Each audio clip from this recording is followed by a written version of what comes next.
overall, what we're trying to do with this paper is to demonstrate the level of inequality between neighborhoods and the types of schools available to them.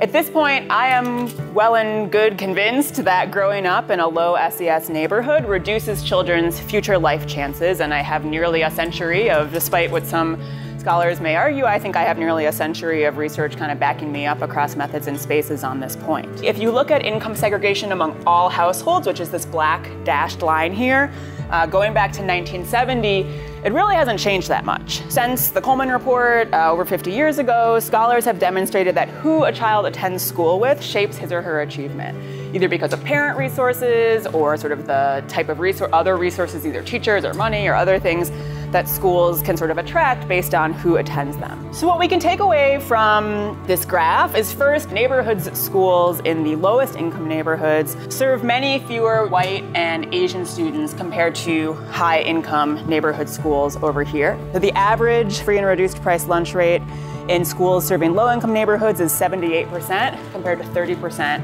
for high-income neighborhoods. But if we think that this sort of matters for children's outcomes, which past research has shown, then it's potentially troubling. It kind of highlights unequal access to educational opportunities in high and low-income neighborhoods. Attending school with many disadvantaged peers can potentially exacerbate the different challenges that students might be facing at home and in their neighborhood. We sort of see higher rates of chronic absenteeism, higher rates of suspension, higher rates of grade retention across neighborhoods. Successfully educating a low-income child costs more money than successfully educating a higher-income child, especially a low-income child growing up in a low-income neighborhood where 78% of their peers, on average in their school, are also low-income. I think we often need to pay more attention to what's going on at the top when we talk about inequality, at the top of the income distribution.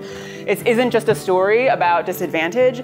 If you kind of drew a line here, the sort of outlier would be the high-income neighborhoods, right? So a lot of this is about how high-income neighborhoods are sort of hoarding resources and creating really exclusive, really advantaged enclaves. If we think that educating children in sort of neighborhoods and schools of concentrated poverty is going to require more resources than educating kids in really affluent enclaves, I would want sort of much more compensatory spending. So it seems like social innovation could be critical here in facilitating partnerships with local stakeholders. I think this solution is probably going to look different in almost every district and city in the United States. What works in one place might not work in another. The social problem of sort of inequality in school contexts is a problem of unequal access to opportunity. And this is one of those entrenched, intractable social problems that seems like it desperately needs some social innovation.